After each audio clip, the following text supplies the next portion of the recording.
Has Meghan Markle truly dumped our gracious monarch of 70 years, Her Majesty the Queen? Let me explain. Hi, good morning, Neil Sean here, Kensington Palace today. Nice to see you. Hope you're all keeping well. One and all brand new subscribers too. Lovely to have your company. Truly. Can't believe how many are in our community now, our friendship group. It is really nice to have your company. And as I say, you are all welcome, one and all. Love your comments, by the way. It's funny, isn't it, what we all start remembering, particularly when you watch the On This Day in History. Someone said to me, do you still get Tuck biscuits, Neil? We do, but they're not very nice now. I think they've sort of made the salt less or something, and I know everything's now for your health, isn't it? But no, they're not as tasty. But yeah, it's funny, those little snacks that were suddenly sort of staples disappear, and then they sort of come back as classics, don't they?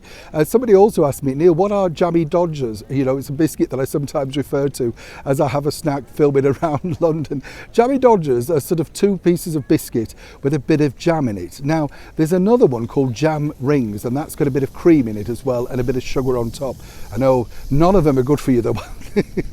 Why do we have them, But they're a treat that keep you going if you're flagging a bit, aren't they? Bit of elevenses. Do you know what that phrase is, by the way? Elevenses what we call over here, the United Kingdom, when we normally have a coffee break or a tea break around about 11 o'clock, just to keep us going up until lunch. We have some strange things, don't we? I bet you have wherever you are. Of course you do. Don't look at me like that. Back as ever to your breaking royal story of the day. As we told you a few months back now, can you imagine how galling it must have been when Meghan Markle was sat in St Paul's Cathedral, fresh from being booed as she went up the stairs? I don't really like that for anybody, because the bottom line of it is it's not very nice, is it, whichever way you look at it? But that is the public decision, and that's what they did, and that's how the public felt.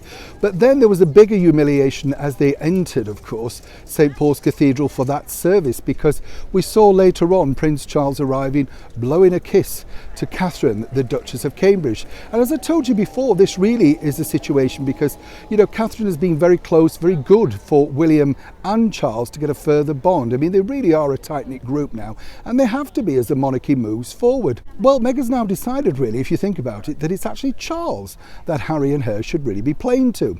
If you think also, Charles will be the man that could decree whether their children do have a title or not our gracious monarch. And when you also consider it, that Charles will become the king of the Commonwealth, United Kingdom one day, sadly, in the fullness of time, as Our Majesty says, but hopefully not in the near future yet. But also, Harry and Meghan really do need that royal association to continue. And when you think about Meghan's strategy, or indeed the team around Meghan advising her, yes, of course, it would do to make amends with the future King of England, obviously. But it's not going to be easy, is it? Because I think Charles has really nailed his thoughts to the mast, as they say, by that kiss in St Paul's Cathedral. Clearly, he's thought, well, look, Catherine is going to be a future queen, and Harry has made a decision about his own life. Oh, and why or ever they think they can climb back into the affections remains to be seen. Charles is a brilliant father, whatever people say. He's tried his very best, truly has, But the difficulty is now that Harry and Meghan are a lone duo. They are alone, and they have to try and make their own decisions moving forward. However this pans out for them in the future, obviously they will be very keen, particularly Meghan, in the political world that she's now veering towards, to have such a very big association. And let's not forget that whichever way you look at it, Prince Charles does have a lot of sway in the political world, even in America. Hence the reason that Meghan has decided, for her at least, he's going to be the #1 royal target to get back on side. Neil Sean in the very heart of London.